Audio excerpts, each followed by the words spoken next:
Hello, welcome to the CxEnergy presentation, Code Standards and Guidelines, Defining Commissioning Scope and Deliverables.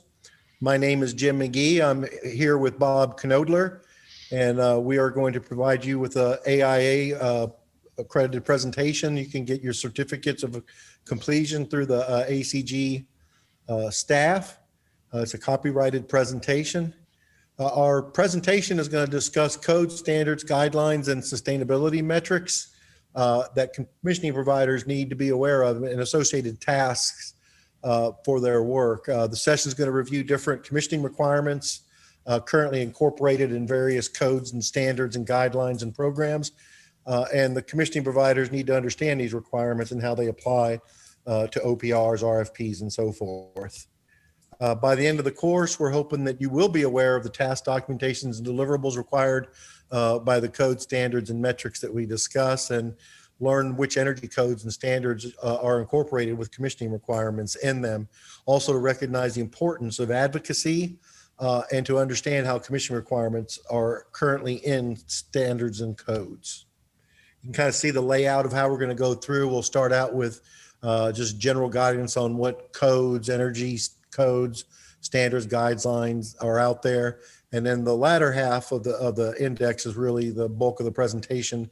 And I think as we go through this, you're going to find that we more or less landed on a procurement-based model where understanding and learning the code and regulatory requirements for particular jobs is something that needs to begin in procurement and then extend into the commissioning implementation so that it winds up with all the procured information in the commissioning plan. Well, thank you, Jim. You know, while commissioning has been generally accepted as an important part of the design and commissioning process, many owners and some engineers are wondering what the core requirements of commissioning really are based upon the many codes, standards, guidelines, and some of their differences with respect to process and deliverables. As you're going to see in this presentation, there's a large number of documents that address commissioning, most of which are reviewed and updated on a regular cycle every several years. In addition, various states and municipalities will adopt different versions or editions of the codes and some of their reference documents, often with amendments. When commissioning is required on a project, how well is it defined and by whom? And on top of that, do they adequately define what codes and guidelines that they're subscribing to, what the deliverables are, what systems are being commissioned, et cetera? The slide that you see here, lists the various ICC building codes and their related Energy Conservation Code, IECC, and the Green Construction Code. These are typically updated every 3 years, and we found that as they are updated, the requirements for commissioning tend to be expanded and enhanced. So beyond the building codes, I want to talk briefly about the related energy codes here. And one of the things I want to bring to everybody's attention is that, again, energy codes, for the most part, the ones that are adopted by the states and municipalities, are generally based on one of two: either the Ashrae Standard 90.1, which is updated every 3 years, the latest is 2019, or the International Energy Conservation Code, which is also updated every 3 years. It's off cycle from the 90.1. Its latest version is 2021. These codes, for the most part, are applicable to not only new construction, but tenant build outs, major MEP upgrades. Their applicability and their expansion has really taken off over the last several editions that have been brought out. In addition, there are some states that have even more specific energy codes and sustainability codes, such as Cal Green in California, that also has requirements with respect to commissioning. The other one you see here is Ashrae Standard 189, and we'll talk about that, momentarily here. So, as I mentioned, the code requirements for commissioning continue to be expanded and enhanced. What started out initially as requirements to commission basically the HVAC systems and controls, lighting controls, and domestic water heating has started to expand now. And you start seeing, in addition to that, renewable energy systems, metering systems. There's requirements now in the latest editions for control of the plug loads. At least 50% need to be controlled, and for electrified furniture, at least 25%. So you're seeing a gradual increase in the systems and the requirements for what needs to be commissioned. In addition to that, you're seeing additional tasks and deliverables. What started out initially, you had to have a commissioning plan and then a final commissioning report. There's now requirements for a preliminary report, systems manual, ongoing commissioning plan, perhaps a CFR, current facilities requirement, no O&M plan. So these are also added and become a challenge for some commissioning providers. What are the deliverables that have to be delivered on my specific project? And last but not least, the threshold project side. Initially, they had set a threshold of about 50,000 square feet of projects that size and above needed to be commissioned. They've dropped that now to 10,000 square feet. This is an interesting graphic, and I've added the link at the bottom there that you can see. And what it is, it's basically, as you can see, an outline of the United States. And with respect to statewide energy codes, as it relates to commercial buildings, this particular group maintains a database, and they update it on a regular basis as to what the statewide energy codes are tied to. You'll find that most of them are either the IECC, International Energy Conservation Code, or 90.1. By far and away, 90.1 seems to be the one that's most adopted. But what year? The federal government, has mandated that all states should be at least up to the 90.1 2010 edition. However, as you can see by this map, there's some that actually go all the way back to 2007. In addition to this, anybody that's practicing, whatever the local authority having jurisdiction, they may have even more restrictive requirements than the particular state requirements. And a case in point where we practice, I happen to be in North Carolina, where the state was under 90.1 2013. We did some work at Appalachian State University, which is very aggressive, and they want to demonstrate their stewardship and their commitment to energy. So they had actually adopted as a university 90.1 2016, even when the state was 3 years prior to that. So again, I would recommend that people use the link at the bottom and refer to that to make sure that they're practicing, or whatever their related code is, that it's current for the area in which they happen to be working. So again, beyond, we're kind of stepping through here. We talked about the building codes, we talked about the energy codes. So now we're going to talk a little bit about Ashrae Standards. By far and away, the most accepted document for the commissioning process is Ashrae Guideline 0, which was originally started out as in the 1980s as Guideline 1.0. The most recent version of that, as you can see here, is 2019, the commissioning process. It really defines the process in terms of phases, going from pre-design, through design, construction, acceptance, and then that post-acceptance or, occupancy and operation. However, Ashrae actually adapted the guideline into a standard using codified language. And the latest version of that is at the top you see Standard 202 2018, the commissioning process for buildings and systems. When Ashrae creates a standard, they do it in codified language. And by that, I mean language that can easily be adopted by or referenced within various codes. So it's purposely written in such a way that it can be adopted by authorities having jurisdiction or code authorities going forward. In addition to that, you see other guidelines that again relate to the commissioning process. Guideline 0.2 is also right now in the process of becoming a standard. There's a committee working on it. It's going to be standard 230. It's out for public review shortly. And so they're working, and that again is adapting a guideline into a standard for commissioning of existing buildings and systems. You know, moving on and talking further about it, ASHRAE's got a number of standards and guidelines that relate directly to commissioning. Jim will talk a little bit more about that. There's sort of an oversight committee 300, and he'll talk about that shortly. But what you see here are 3 guidelines that have been brought out for various aspects of the commissioning process. The top one deals with operation and maintenance training.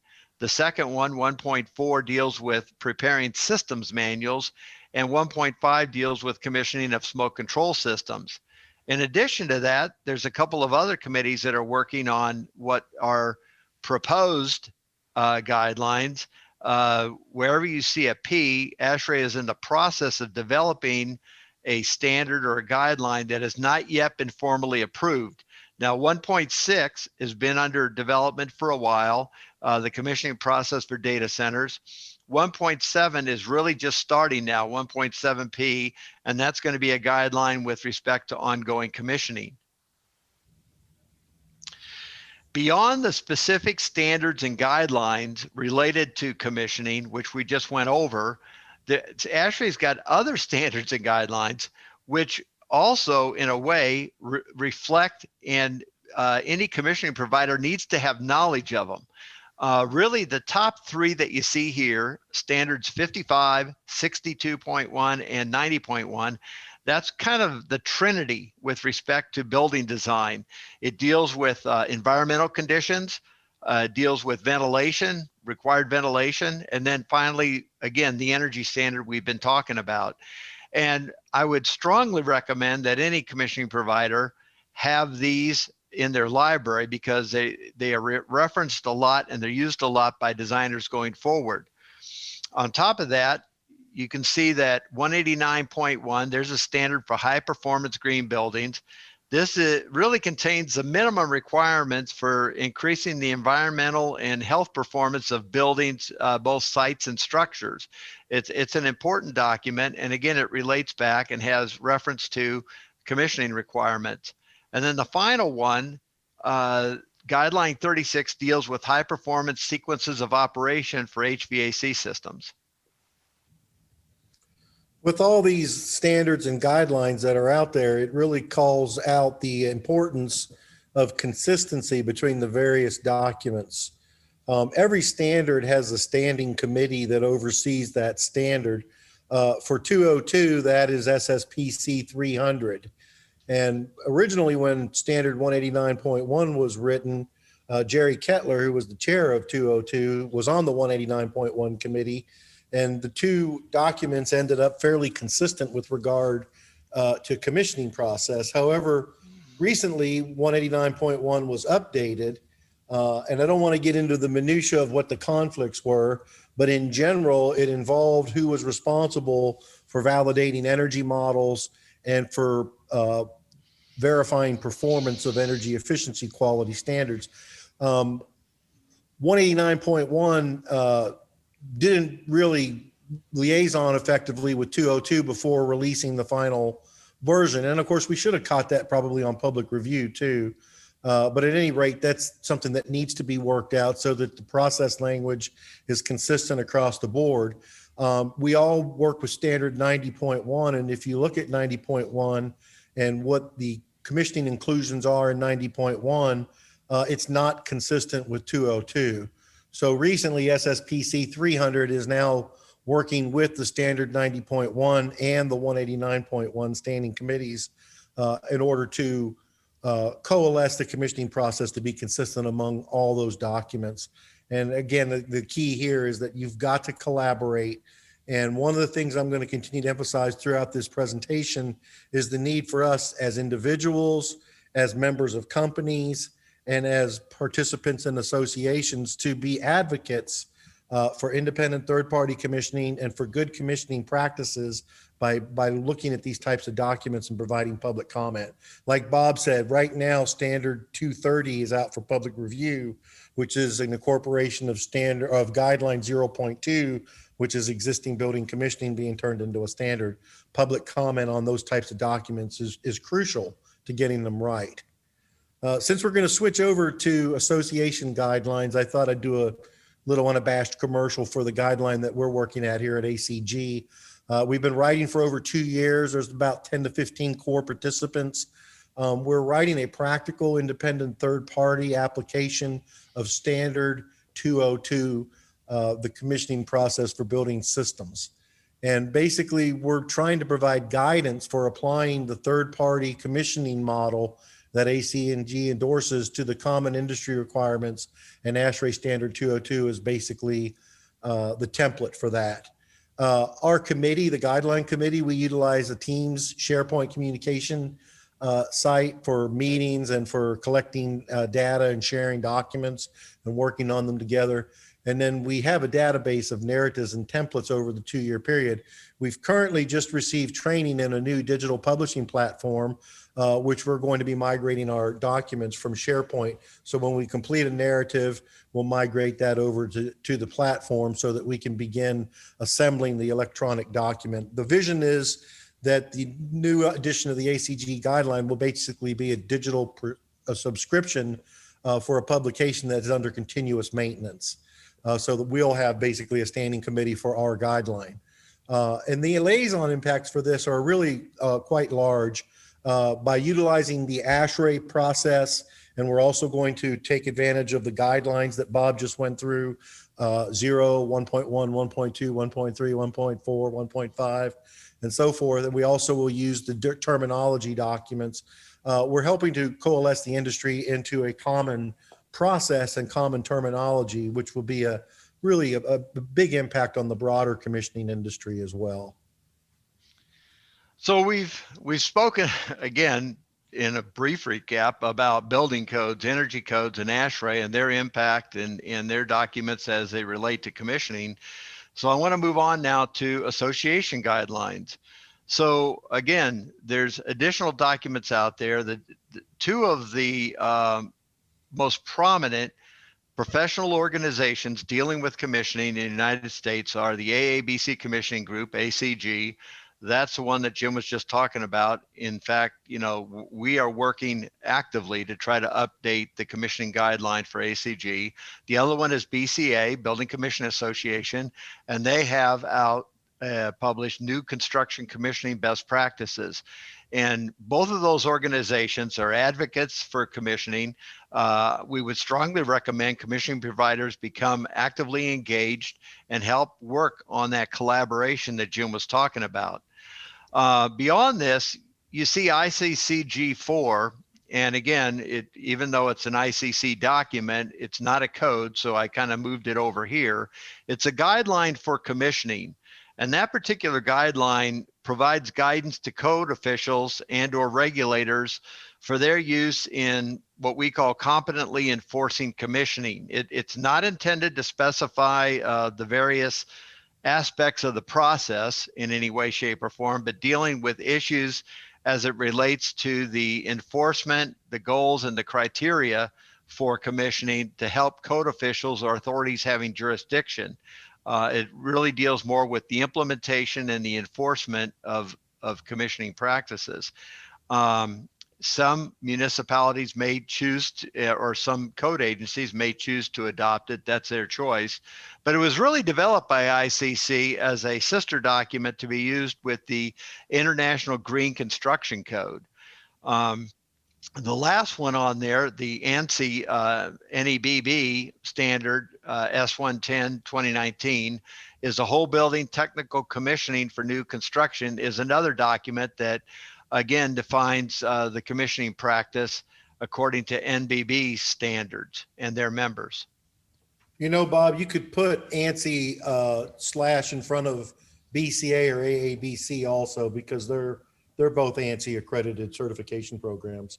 Yeah, that's actually a good point. And we're going to talk more about those accredited programs and those associated certifications further in the presentation. Now, beyond those, there's even other associations out there that, you know, due to the types of facilities that they get involved with or the types of systems that they want to commission, that have their own guidelines as it relates to commissioning. And the first one up at the top is the American Society of Healthcare Engineers. They have a health facility commissioning guideline. It was initially released in 2010. It includes really 15 categories. And beyond the typical HVAC and controls, it gets involved in life safety, various medical piping systems. It gets involved in materials and pharmaceutical handling. And it also has a real strong focus on dashboard tools as it relates to ongoing commissioning and fault detection and diagnostics. The next two that you see on the list, the ANSI NETA ECS 2020 and the NECA 90 2004, these relate to electrical commissioning, electrical testing. Now, the ECS 2020 is really the second edition, and it's really the first time they've brought commissioning into that document. It was previously dealt strictly with testing, and for the most part, that's what it is. It's testing of newly installed or retrofitted electrical power systems, but now they've added commissioning into the title and into the practice. The second one is really developed by the National Electrical Contractors Association. It's a little bit older document, but it was co-wrote with the Enviro Management and Research Institute, and it's also used and referenced in a large way towards commissioning of electrical systems. Now, the final two on the list are Nfpa documents, Nfpa 3 and Nfpa 4. One is a standard for commissioning of fire protection and life safety systems, and it's really a kind of a sister document, the standard for integrated fire protection and life safety system testing. And these are pretty much the go-to documents with respect to fire protection and life safety testing at this point with respect to commissioning. So we'll delve into sustainability guidelines, and we're all very familiar with the LEED. Some of us have been around long enough to have taken part in all the versions of LEED, and the current version is LEED version 4. And the reason that these come up with codes and standards is because sustainability guidelines can also be adopted either into code or into local planning and zoning ordinances and so forth. So you end up with some of these sustainability guidelines acting as code or being adopted in part as code and so forth. So that said, you know, commissioning guidelines or commissioning requirements are prevalent in LEED version 4. They determine what systems have to be commissioned: HVAC controls, lighting controls, domestic hot water, and energy efficient systems. So, you know, if you're producing PV or something like that on a job site, it has to be commissioned according to LEED. They also determine what deliverables and the criteria of whether it's an independent commissioning provider or whether it can be self-performed by the installers or the design team. LEED version 4 also discusses the timing of the commissioning process and those deliverables. You have to get your submittal reviews in at a certain period of time and so forth in order to meet the LEED criteria. They also determine documentation, as Bob has mentioned and will mention, and industry references. ACG spent a significant amount of resources to lobby to get ACG guideline included in the LEED references. LEED version 4 is broken into fundamental and enhanced commissioning. Fundamental is a prerequisite. In order to get LEED certified, you have to do fundamental commissioning. Enhanced is worth anywhere from 2 to 6 points, depending on which path and which options in those paths you choose. Commissioning experience is required for similar sized projects, and commissioning with an independent third-party provider is required if you pursue enhanced commissioning on a project above 20,000 square feet. Again, independent third-party commissioning is required on a LEED version 4 project over 20,000 feet if you're going for the enhanced commissioning credit points. Exterior enclosure requirements have been added into the fundamental commissioning. The reason I didn't mention them up front is that only the owner project requirements, the basis of design, and the design review are required to include the exterior enclosure. In other words, exterior enclosure is only part of the design portion of the lead commissioning requirement for building envelope. There's a lot of deliverables that come that are required, and when you get into enhanced, even more, things like current facility requirements, O&M plans, training plans, ongoing commissioning plan, and then depending on the options, you may end up with a building envelope report or a monitoring-based commissioning report, and so forth. So there are a lot of deliverables that can compound your commissioning work. Another thing too, and it's harping back on the idea of advocacy, is we all know that LEED 4.1 beta version has been out for some time now, and that there's feedback and adjustments being made, because whether or not 4.1 ever gets released as its own version, it'll certainly edify the next version of LEED. And currently, if you look at the February 19th adjustments, one of the recommendations for the beta version 4.1 is to eliminate the independent third-party commissioning requirement for enhanced commissioning, the thing I just mentioned. So they are wanting to eliminate the quote that says, if pursuing enhanced commissioning, the CXP may not be an employee of the design or construction firm, nor a subcontractor to the construction firm. In other words, no independent third party for 4.1. This is why we need to advocate as individuals, as companies, as associations, to say, no, we really need some level of independent third party commissioning in the LEED process. Let's do that. GBCI, which is the Green Building Certification Institute that was founded by the United States Green Building Council in order to implement the LEED metric system and certification process. GBCI actually has a number of sustainability guidelines beyond LEED these days. One of them, I'm sure a lot of you have already heard of, is the WELL version 2. We've had a couple projects that we were engaged on with this. The WELL is more of a program that's interested in the well-being and the health and the comfort of people who occupy the built environment. It expresses the values of equity, that we want to treat all people equally, global applications, that we're not doing things that help one area at the expense of another. It needs to be evidence-based and technically robust. In other words, factual and scientifically sound. And the WELL program is customer focused, and it emphasizes resilience in the built environment. What I really like about WELL is it truly is a performance metric that you certify after the building's been occupied and lived in by building occupants. And you can see the concepts that the prerequisites and credits for WELL cover, things that you interact with in your environment, air, water, but also things that you do and how you nourish yourself, how your mental acuity and your spiritual feelings are.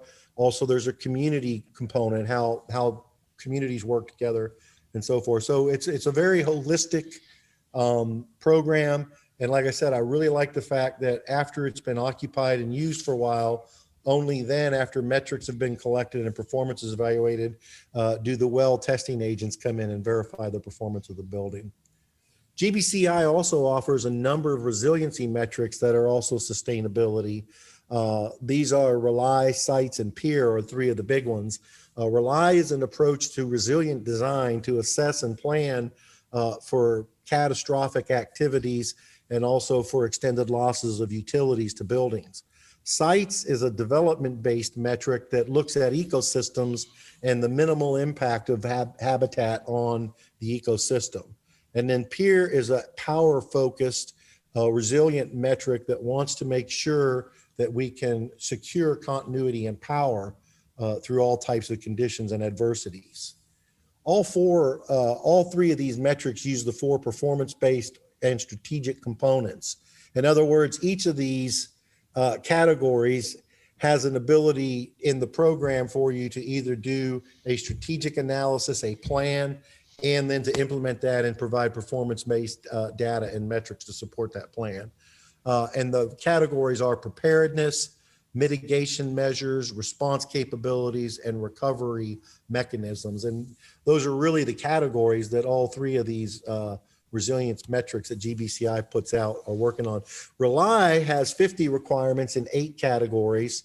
These programs work just like LEAD, just like WELL, where you have prerequisites and then you can accumulate credits to get different levels of certification. And you can see the metrics behind RELY drive on surviving weather events, natural disasters, catastrophic events, even when they're human created. And it wants to build resilient facilities that can shelter and house and be a vital component of the communities that they set in. I mean, it's one thing to build a bowling alley, but it's another thing to build a bowling alley that can also serve as a sanctuary or a shelter for very violent storms or for political unrest or street protesting or whatever might come up. Sites is an example of how some of these metrics can be adopted into code or ordinance. Allison Beach, Florida is an example of a community that mandates subscription to the Sustainable Sites Initiative in order to develop property in their locality. So this is a clear example that, you know, these things can act as code or be adopted into code. So sites is a comprehensive system that creates resilient land development. And it's sustainable. So they want to align land development with management and innovation to create sustainable designs that people can live and interact with their environment. And you can see that they want to do ecologically resilient communities and benefit the environment. So it's a very interesting program. And as I said, it's already being adopted in certain jurisdictions.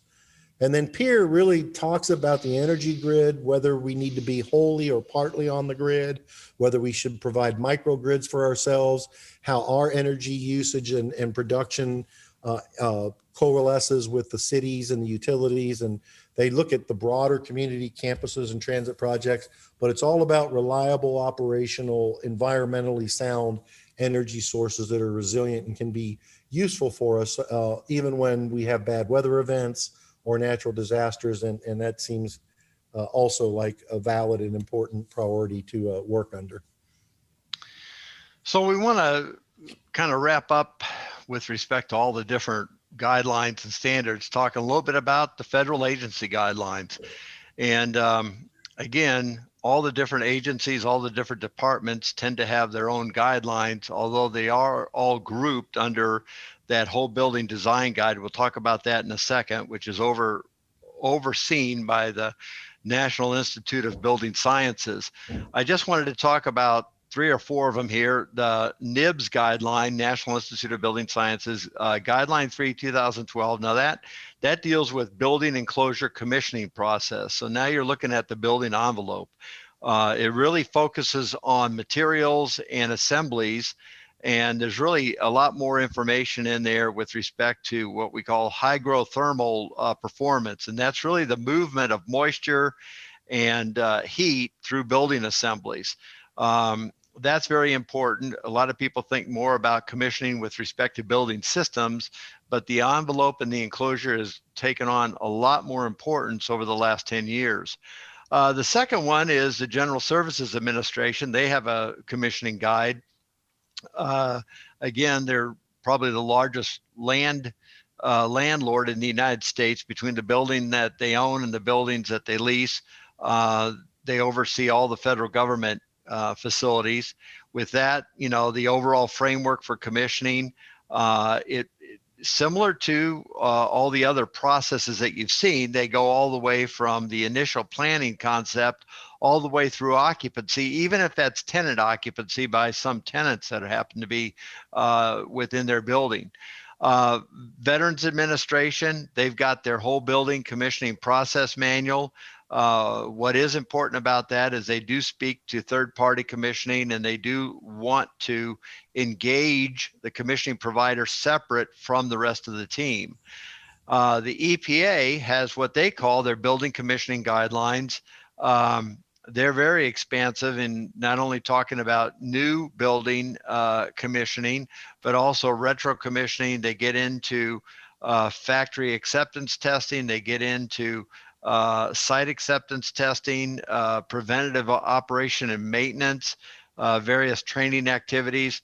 So it's fairly comprehensive, but all of these agencies, as well as the Department of Defense, the Department of Energy, Homeland Security, the Department of State, and even NASA are all brought together under the whole building design guide, which, as I mentioned, is overseen by the by NIBS. And Jim's going to talk a little bit more about that now.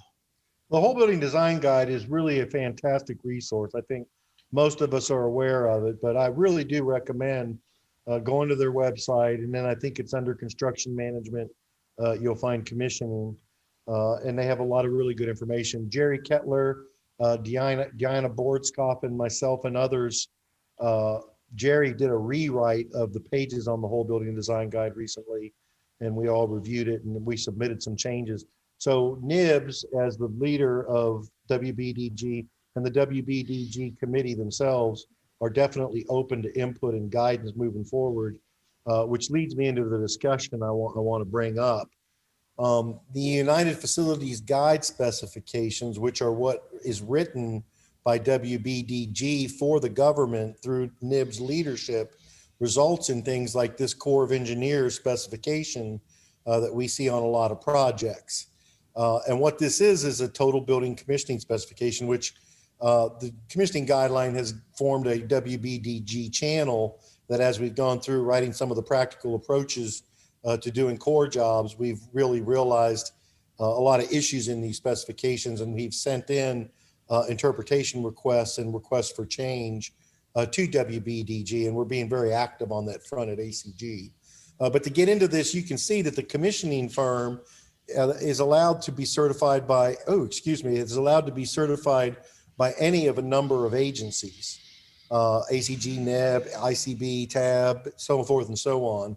And the commissioning firm obviously has to have a minimum number of experience, and each firm has to have commissioning specialists for the areas that they commission.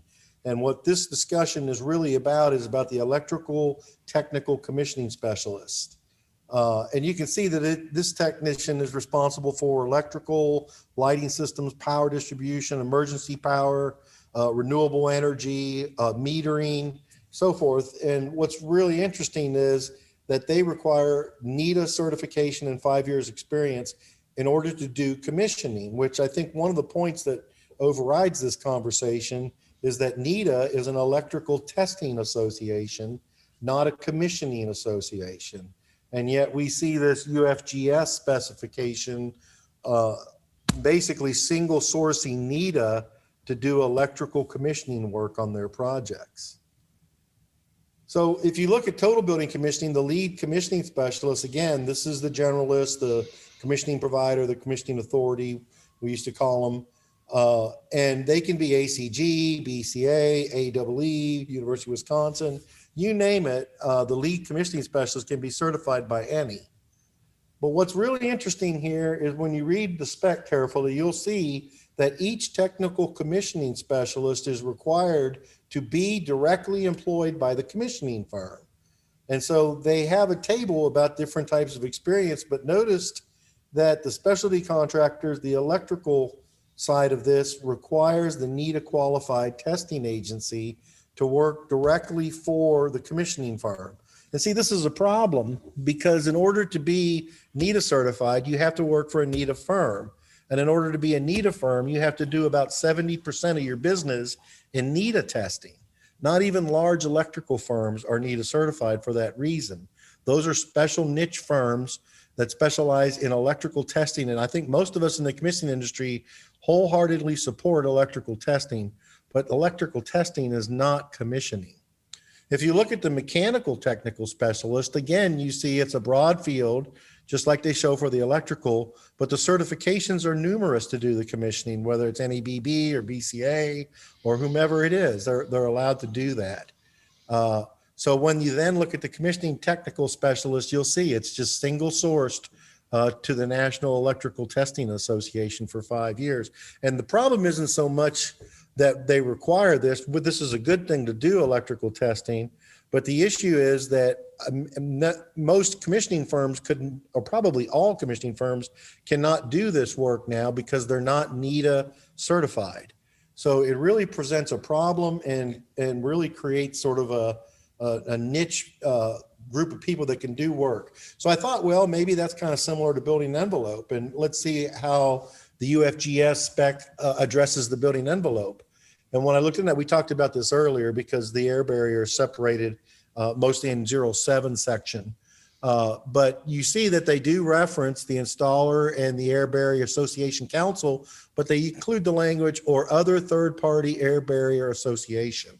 So the building envelope technical commissioning specialist can be ABAA or any other certification, which is very similar to the mechanical and the other specialists. Only the electrical specialist is required to be NETA certified.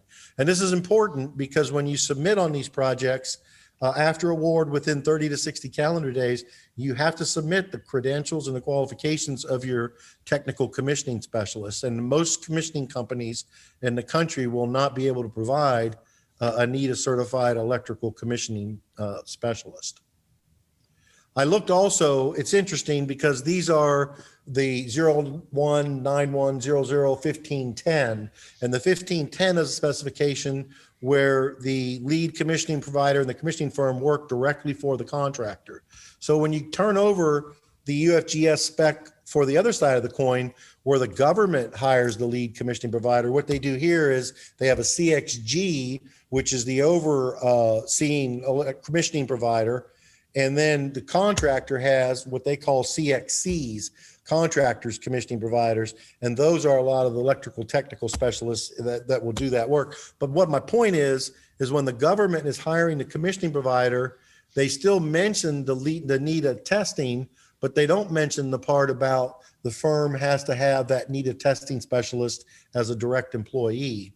And then you'll also notice in the 1520, government hires the electrical specialist. The NETA language isn't even in that part of the work. So again, this is a need for us to advocate as commissioning professionals, both individually, as companies, as associations, to get some of this stuff corrected. And that's what we're doing at ACG. And we're actually doing some of that work on the ACG Commissioning Guideline Committee. Ashrae's efforts are that way too, as I pointed out with 189.1 and 90.1 and their inconsistencies in commissioning language relative to standard 202. And that's what the standing standard project committee 300 is for, to liaison with these other Ashrae standards and outside industry. And that's what we all need to be aware of. Professional commissioning organizations like BCA and ACG, we need to work together on these common goals. And then all of us, whether we're on the commissioning side or the design side, we need to seek to get ourselves on standard committees, into the chapters and national board of directors for sustainability programs like LEED and USGBC and so forth. And then we need to educate owners and contractors about the proper need for independent third-party commissioning and for professional commissioning services. Which brings us to RFQs, Bob. Which brings us to RFQs and RFPs, and really, this is what, as Jim mentioned earlier, this is what we want to be the meat of the presentation, to talk about the fact that, okay, with all these different documents that we've talked about, and in some way, some of the confusing requirements with respect to a commissioning process, commissioning deliverables, so on and so forth, what does a commissioning provider need to look for, if he's been given an opportunity on a project? So what's driving the commissioning requirement? Well, first of all, we want to say that we see commissioning, it's a professional service. It's not unlike other consulting engineering services. It is a professional services, and it ought to be selected by clients on qualifications. So we really promote RFQs, not RFPs. It should not be a price-based service. But, once it's out there, what's driving the commissioning requirement? You need to understand what are their, what's the intent, what's their goal, what are they trying to achieve? Is it merely compliance with mandates that may have been driven for federal facilities? Is it compliance with any state building or energy codes? Is a client seeking some sort of sustainability certification, like Jim talked about, LEED and WELL, et cetera? Or maybe the owner has their own internal standards. There's a lot of major companies that understand the benefit of commissioning. And from a risk management standpoint or a quality assurance, quality control standpoint, they demand and are seeking to have commissioning performed on their project. Or maybe it's some multitude of the above. It's there's a number of different requirements that are driving it. But that has to be understood as you're trying to assess any kind of RFQ or RFP. So the other thing going from that, stepping back and down from that, is who developed the scope of work. Are you getting a formal RFQ or RFP from an owner that he's developed on a specific project? It could be like a draft contract, or it could be some formal request for qualifications that he puts out for public distribution. Maybe the owner, the engineer of record, through the contract documents and specifications or drawings, he's required commissioning, and you need to take a look at what his requirements are. Maybe the architect or some third-party sustainability consultant has said, we need to have, we're seeking compliance with a certain certificate, and you need to understand what that means with respect to commissioning.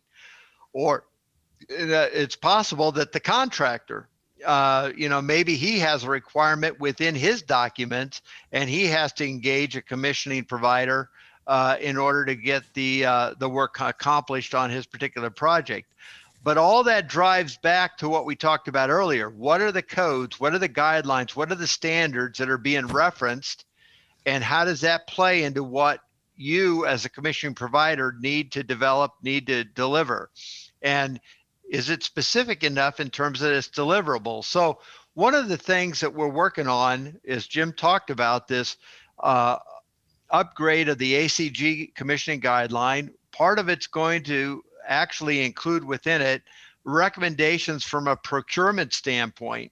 And we're going to have recommendations discussing RFQs, RFPs, and what needs to be incorporated within those. And, a little bit of a brief overview here is to, again, define the project type, the size, any special requirements on it, specifically address what codes or standards or goals are being set in the RFQ, any specific process requirements. Is there anything specific with respect to what you're trying to achieve in terms of what the commissioning provider has to do? Is it, does he have to review the tab efforts in the tab report? What are his tasks, by phase or by step within the commissioning process? What systems have to be commissioned, okay, beyond the conventional ones?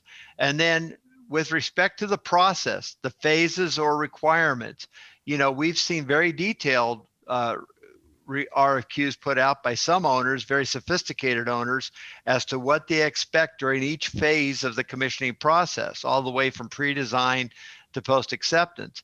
And then what documentation and deliverables, what is expected of the commissioning provider? What does he review that is perhaps generated by some other party, like the contractor or subcontractors? What does he have to develop and basically deliver to the owner or to the lead or sustainability administrator? And then we think it's really important that in RFQs that the owner lists what that commissioning provider's qualifications are. We really think that that's important. So in that vein, and this is part of what we were talking about, a lot of the codes, a lot of the documents we've been talking about don't delve into the requirements of a commissioning provider, what his qualifications are.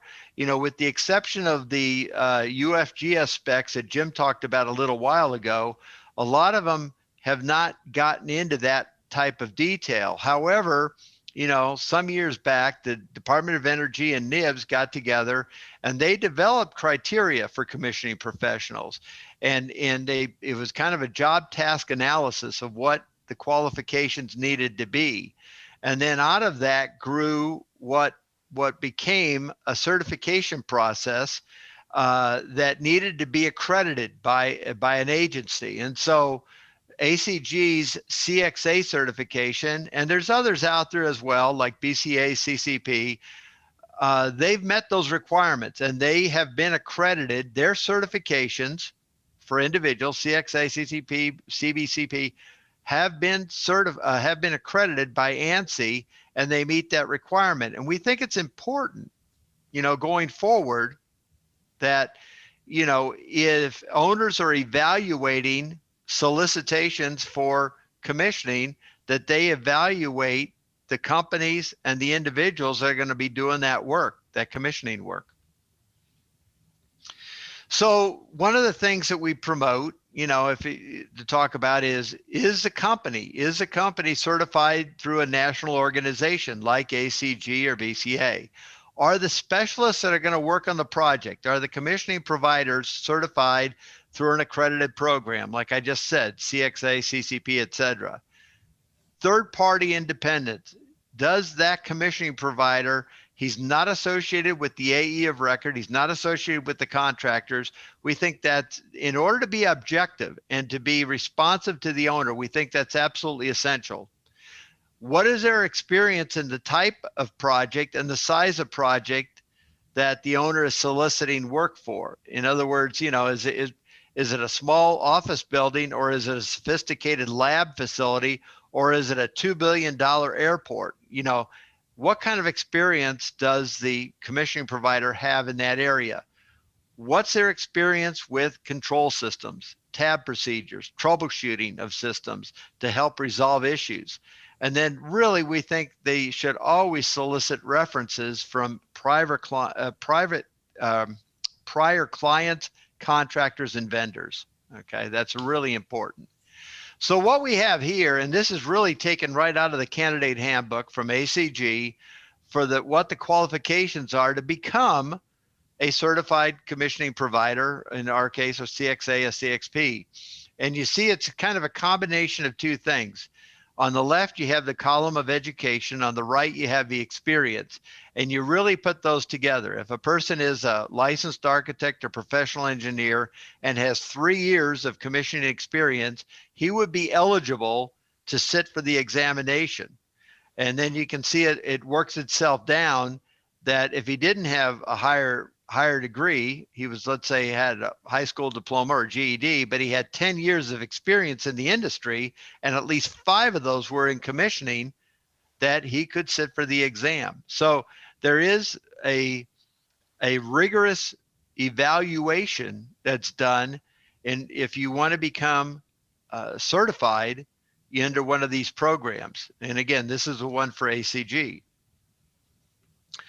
So what happens if you don't get a detailed proposal, or I should say an RFQ or RFP, and you need to develop a proposal? Now you're on the opposite side. You're a CX provider, and you want to make sure that as you develop your proposal, that you're somewhat protected. You want to describe the project in terms of its type, its size, its budget, its schedule, so that if there's any kind of scope creep or growth over the period of time, you've got a recourse to go back and solicit for additional services.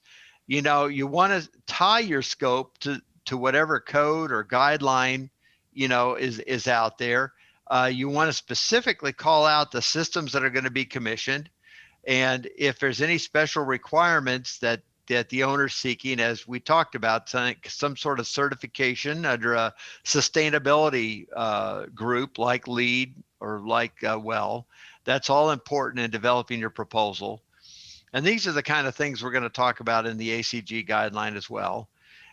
You want to mention the overview of the commissioning process. Is it going to be tied to Ashrae Standard 202? What are the roles and responsibilities of yourself, of the commissioning provider? What are those roles and responsibilities of the other team members? And a lot of this gets even more defined as you move into your commissioning plan. What are any qualifications that you may have? Do you have any qualifications as to what your deliverables are going to be, as to what your services are going to be, number of meetings you're going to attend, number of site visits you're going to make? Are you going to be involved in development of a systems manual? Are you going to be involved in the oversight of the tab? What do you expect from others in terms of documentation in terms of what's going to be done. You're going to expect that the controls contractor will have a technician with you during the time that you're doing your testing out in the field. All that should be wrapped up in a very detailed proposal, if you're the commissioning provider, so that it's pretty clear to the owner what's going to happen. One of the big ones on expectations, Bob, is meetings and making sure that you and your client both understand what meetings you will and will not go to. Yeah, that's very important, Jim. As far as developing commissioning proposals, again, key requirements in contracts. If you're given a contract, commissioning providers need to understand and need to make it clear to their owners and the other people on the team that they're not responsible for code compliance. If they do design reviews or they're in the field observing construction, okay, it's only with respect to their commissioning duties. It's in respect to what they're doing in terms of making sure that the project follows the OPR, the basis of design, and then, whatever systems are being tested, that they meet the requirements that were set forth, in the OPR and by the engineer of record in terms of matter. But they're not there. They're not a code authority, and they're not there to verify code compliance.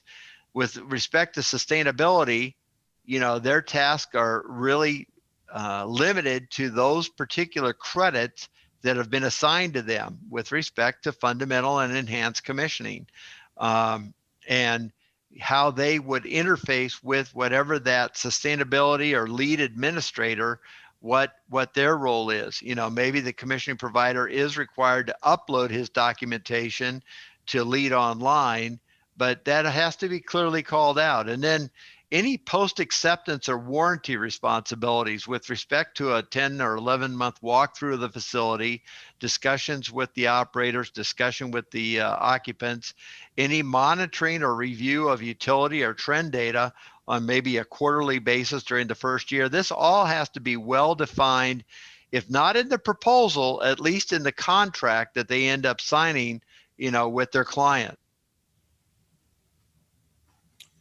I guess another item to really consider in this discussion, I think it follows well after procurement because it's something that needs to be considered during procurement as well, is cybersecurity. And, given the day and age that we live in and all the news and things we've learned from our own acquaintances and other businesses, it's obvious that there has to be a significant level of security on your internet and your storage facilities for your documents and so forth. The federal guidelines have really become codified, and just like the UFGS specs come out of regulatory statutes, so too these guidelines on cybersecurity are legal guidelines that you will be required to follow.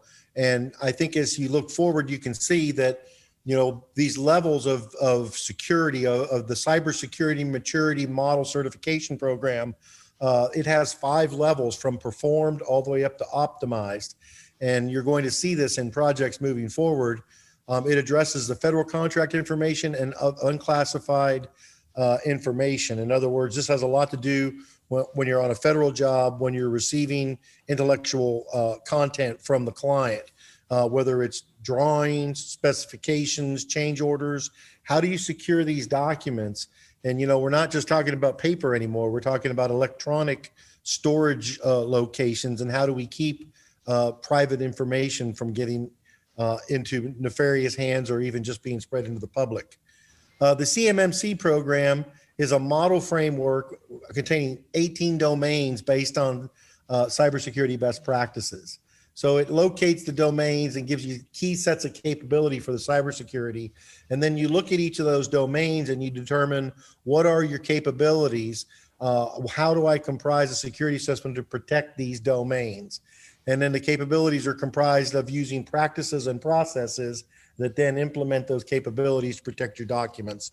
This presentation couldn't even come close to talking about the technical side of this, so it's intentionally general, but we all have IT departments and some of us even specialize in IT. But the idea behind it is this, that the final version of the CMMC was released in January of last year. and that it was supposed to really roll out in RFPs in the fall of last year. I think a lot of stuff was written, COVID sort of slowed things down, but we are going to see CMMCs included in government and federal RFPs. And we need to know in our procurement departments to include these resources to implement these processes in our costs to do business. And then we need to realize that there's a huge liability associated with cybersecurity that we definitely have to address moving forward. Another idea is that we need to develop commissioning plan templates and SOPs.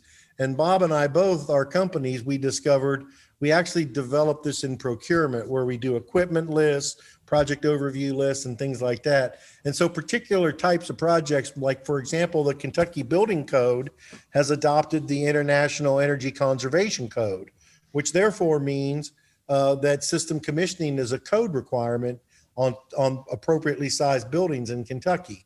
And if you look at section C401, which is system commissioning, you'll see things that look relatively familiar, mechanical systems commissioning.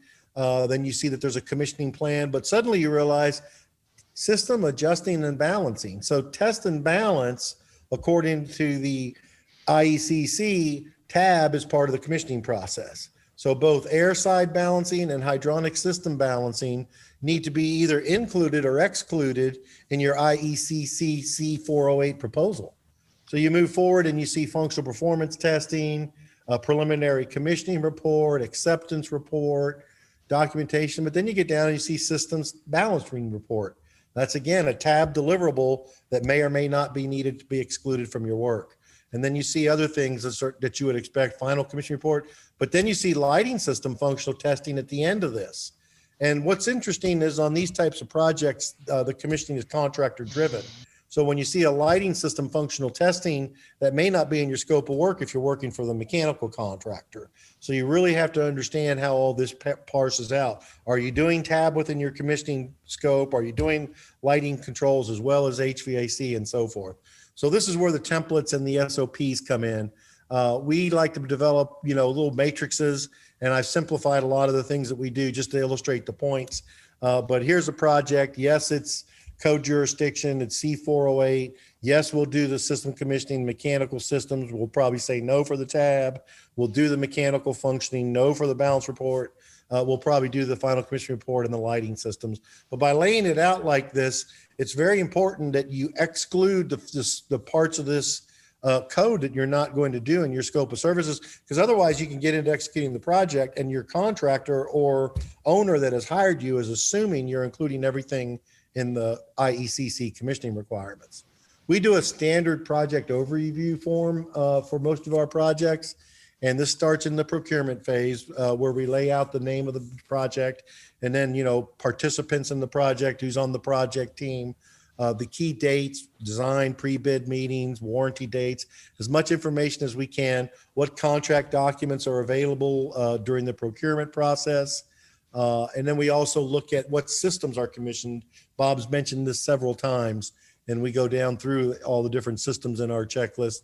And then this is a little cut of what types of project scopes we have. You see Kentucky Building Code and IECC there. You see lead version 4. You see the core spec. You can also have Kenton County School Districts in our state has their own commissioning requirements. IPS has their own documents for doing commissioning. So do the Federal Bureau of Prisons.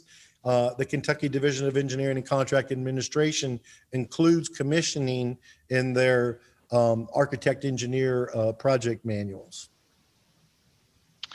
So, kind of similar to what Jim does, but we, internally we do it a little bit different, but want to talk a little bit about project deliverables. And again, we've talked about the fact all the way through that the deliverables under different codes, under different guidelines, and even under some of those sustainabilities, they can vary quite a bit. And so one of the things we do on projects is internally we create what we call a commissioning document manager. And it's just kind of a giant spreadsheet. And it really denotes all the commissioning documentation that's going to be required on the project throughout the project.